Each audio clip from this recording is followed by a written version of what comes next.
炮划船全攻略，鍛鍊背腹肌，歡迎點讚嘅訂閱啊！好，今集就係講海炮划船全攻略啊，鍛鍊你個背腹肌橫啲好睇啲啊。OK， 咁仲有另外一件事就係講，如果個尖冇海炮划船機，咁點樣自製呢？就要留意最嬲尾所講仲有一件事㗎。好，你好，我係 Victor， 歡迎嚟到偉大健身頻道。好，再講先，呢一集係海炮划船全攻略啊。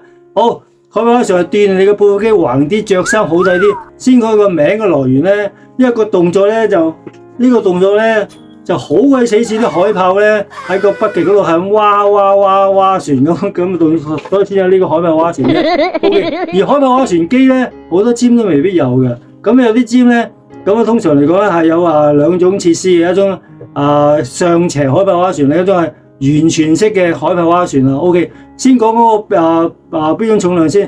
睇嗰陣時嘅標準咧，標準重量練個背腹肌橫啲咧。就1比1，嗰兩60公斤啦，集都咁講噶，就60公斤就1比1，你當60公斤啦，就1比1。不過咧，因為海豹划船機你係好少練嘅，咁我建議你玩輕啲，喺自己嘅標準一半以下穩陣啲。即係舉例一陣講30公斤啦，一陣咧會有兩個視頻嘅。第一個視頻咧叫上斜海豹划船，就係有啲尖係有嘅，但係呢個屬於係半式啫，唔算完全式嘅。所謂半式嘅定義即係佢可以做到海豹划船嘅一半嘅功效，因為咧佢係少少上斜，唔係完全平躺嘅。第二個咧就係完全平躺嘅，完全做嘅海豹划船嘅。OK， 咁呢兩個有乜分別，同埋個尖係邊度有嘅咧？好，我哋就要睇兩個視頻。第一個視頻咧先講上斜海豹划船。好，開片。而家要講個海豹划船，而呢個咧就嚴格嚟講叫上斜海豹划船。佢上斜意思嚟睇見咧。佢個屁係上斜嘅，唔係完全水平嘅，所以佢叫上斜，但係佢都係屬於海豹划船。海豹划船嘅優點咧講過啦，之前咧就話，如果你做個過型划船咧，你條腰同會影響到，可能會受傷，亦都要靠隻腳，同埋咧係好難全做晒嘅。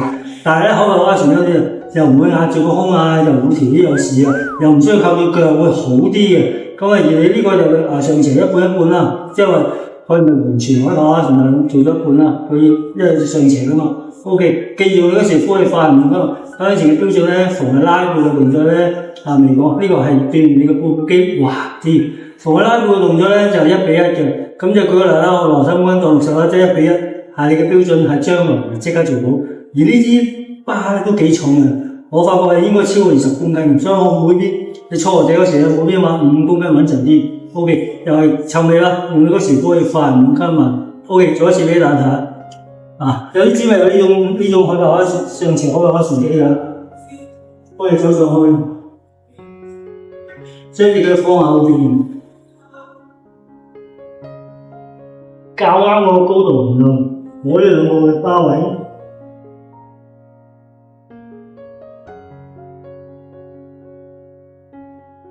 OK， 用半手拉，好，用呼氣快5斤慢。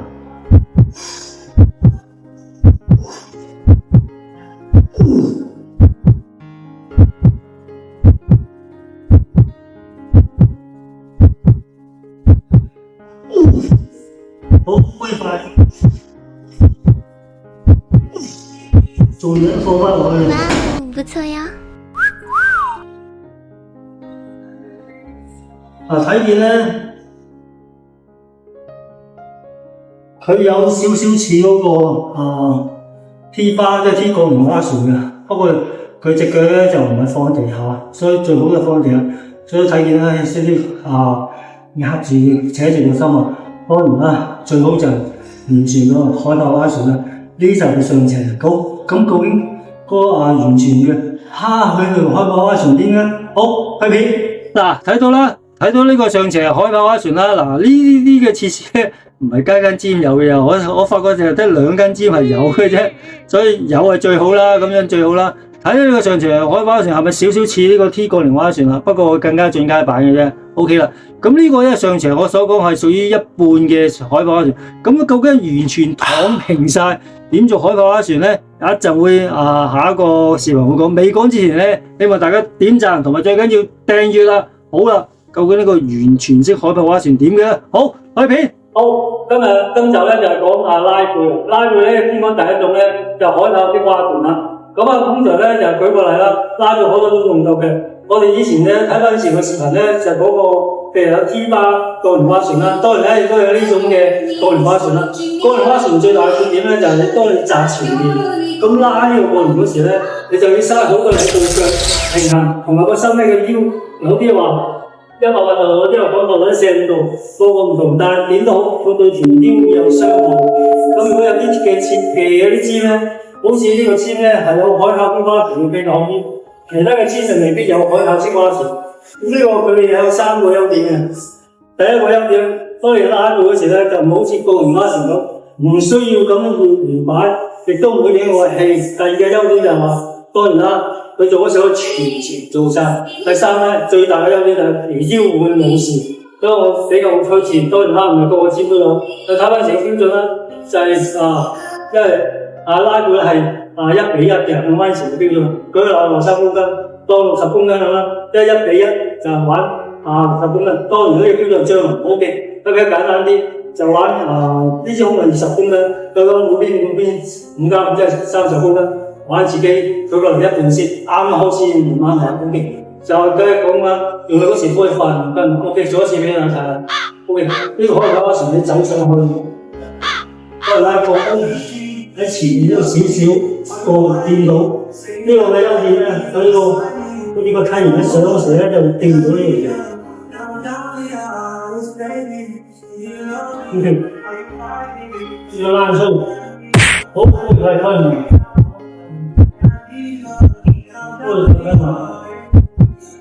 慢落。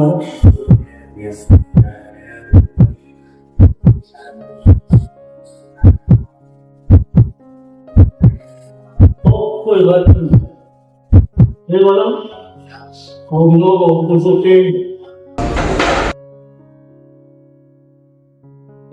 你會覺得後面嗰個固縮機好型嘅，所以呢部機比較推薦。呢個就係第一種嘅拉背方案。咁第二種拉背點玩咧？一陣我再睇㗎。又翻嚟啦！嗱，睇見呢兩個視頻啦。未講呢兩個視頻總結咧，先講翻再補充翻多一次嘅呢個過年划船缺點啦。呢個過年划船咧，我冇介紹過㗎，因為唔係好推薦嘅啫。因為佢咧有3個問題嘅。第一咧，佢要靠對腳支持嘅。咁我講真，練背脊背闊肌又唔係諗住練靠對腳㗎嘛。咁第二咧就係一定對條腰有問題嘅，所以唔好推薦。第三，因為個重量好犀利嘅，你玩呢個過年划船咧。如果每邊20公斤加埋咧，太重啊，拉唔到全形嘅。你發覺一聚晒落拉唔到全形，盡量拉到，但係你希望拉背啊嘛，唔係做其他而牽引到噶。所以咧就之前咧就有個 T 過年划船可以解決到，但係完全解決到咧，倒係呢個之前嗰兩個視頻嗰個海豹划船會更好噶啦。而第一個上斜嗰個海豹划船咧就盡量模仿翻完全躺平，不過只一半，因為用一個上斜啊嘛。咁呢個上斜咧，佢有優點缺點嘅。優點咧就講起碼模仿到呢個完全躺平嘅海豹。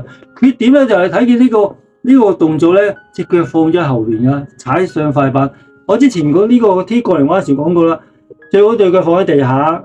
如果冇咧，就可以好似超人咁水平，但係呢個做唔到咧。而呢個上斜做唔到，隻腳擺後邊，有車身握住個心口，所以最好咧建議你做嗰時咧就趴前啲，即係個 pad 位擺落啲，咁就會冇事噶。當然啦，佢係模仿翻呢個躺平嘅，最好咧都係揀躺平嘅。但係未講之前咧，呢個上斜咧，我發覺呢個海豹划船喺咁多個得2個尖油嘅啫，唔係間尖到呢個嘅。好，如果完全躺平咧，好似呢個咁咧，完全躺平。講第二個視頻咧。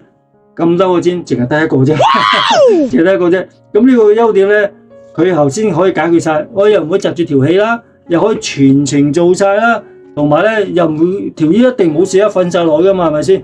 對腳又唔需要支持啦，可以完全做晒啦，所以呢個係最好嘅。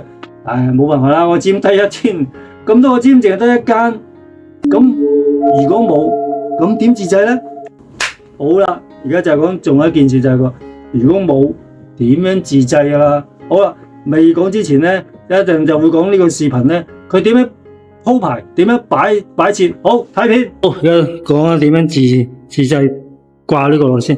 舉例一張嘅 bench 咧，呢種 bench 即係呢種嘅 bench， 將呢種 bench 掛咗落個攝麥呼機。當然呢種 bench 咧，最好咧就有個 handle 有支勾喺度嘅，咁啊掛咗落去。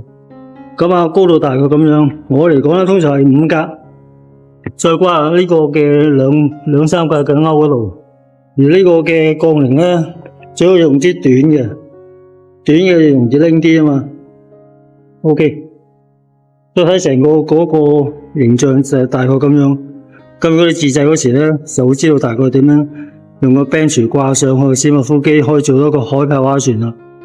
嗱，睇見啦，之前嗰個視頻都講得好清楚，點樣擺呢個 bench 度掛到呢個嘅攝麥呼機，而達至呢個海豹划船。再重新講一次，你啲尖係冇呢啲海豹划船嘅 bench 或者呢種嘅設施，咁你話要自製，咁自製嘅方法之前係視頻都拍到點樣製嘅 OK。記住海豹划船再重新講一次係你嘅背負機橫啲好睇啲。睇翻以前嘅標準咧就係1比1，即係講翻自己體重啦。咁你因為自己自製咧就玩輕啲，費事有種危險性增加。咁同埋呢啲嘅 barbell 咧，呢個槓鈴玩啲短巴嘅，其實呢啲短巴都唔輕嘅，起碼我估係10至15公斤之間嘅。OK， 跟住再玩咧就係話，譬如15再加嗰邊左右10、20，加埋35公斤。你第一次玩呢啲咧就玩輕啲穩陣啲。記住嗰時可以快門吸嘛，同埋上嗰時咧，記住兩隻腳掛住喺呢個攝麥呼機嗰個包度，兩隻腳戙勾咁掛住，佢要穩定成個嘅身形。OK， 最好用呢種嘅強拉帶啦，半收握法咁做法。OK， 做一次俾大家睇下。上嗰時咧就要小心唔好令佢搖晃。將嗰隻腳勾住喺度。同埋個身前啲，令個心臟唔好握住，令到個呼吸唔順。OK， 我攞。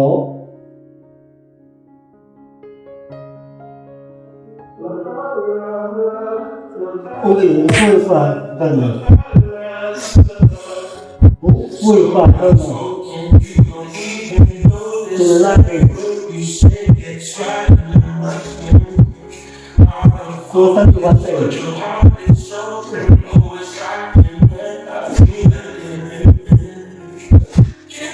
好，我再拉。呢個設施咧寫得比較高啲，如果你唔高咧，冇辦法攞到呢個嘅高度功能。因為槓鈴一擺落去咧，有呢個鐵餅嘅高度浪起就可以整高啲，更加清楚明白啦。如果你個尖係冇個海豹划船，要自製點樣做咯 ？OK， 大家先明白啦。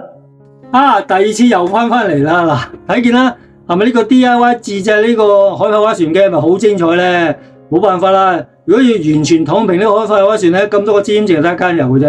而呢個上斜海豹划船咧，咁多尖得2間啫，咁即係其實咁全香港同新界得3個尖係有呢種設施，如果冇咁點算？就要我頭先嗰種自製啦。咁而呢種自製有3個要注意嘅。第一點要注意咧就係話用呢種 bench 咧，你要掛上去，因為呢種 bench 咧後邊有個勾嘅，俾你拖過嚟，咁就掛咗攝麥呼機，咁再水平到啦。而掛之餘咧，做個動作咧，瞓落嗰時咧，兩對腳記住要勾住個攝麥呼機個槓鈴啊，令到人唔好身搖擺。呢個第一點要求。第二點咧，就用短啲嘅槓鈴，唔好用長啊。呢個短啲大概10公斤啦，我稱過，最撚就10公斤嘅。咁會操作方面咧太長，你放落地下咧好唔方便，所以唔好用正常嗰啲，用翻短嗰啲。第三種又話，即使你可以玩到好重，我都建議你用5公斤嘅餅一路擺落去，一路平排擺上。點解咧？5公斤嘅直徑冇咁大，如果你買20公斤30公斤好大嗰啲咧，將個巴推高咗，你變到做唔到全程，一掂到啦，冇辦法做全程。炒口撞到地下，所以用5公斤個直徑冇咁犀利咧，俾你拖拉有個距離可以做到啦。所以呢3都要注意。咁即係如果你冇就係用呢種自製會好啲啦 ，OK 啦。咁同埋要補充翻咧就話，因為海豹划船牽涉到個拖拉咧，如果呢啲普通手帶咧，當然冇呢啲會咁好啦。呢啲咁啊，即係呢啲嘅強力手帶會幫助你更加好啲。呢個就係話，如果你冇海豹划船機嘅點樣自製啦，之前你都講點樣全攻略噶啦 ，OK 啦。咁下一集咧就講咩咧？下一集係講腳嘅腘繩機，我哋好少講腘繩機，成日都講四頭肌嘅係嘛？小腿啊、四頭肌啊，或者深蹲或者腿推肌或者呢個 extension 啊，冇講，亦都平時好少，好似我大佬咁，突然間後邊講，唉，隻腳抽筋，就你好少做呢個腘繩機，即係腳嘅二頭肌。咁點樣就下一集會再講噶啦。OK， 希望大家繼續點讚，同埋最緊要訂閱，仲要留意左右後角嘅訂閱咯。OK。下一集見，拜。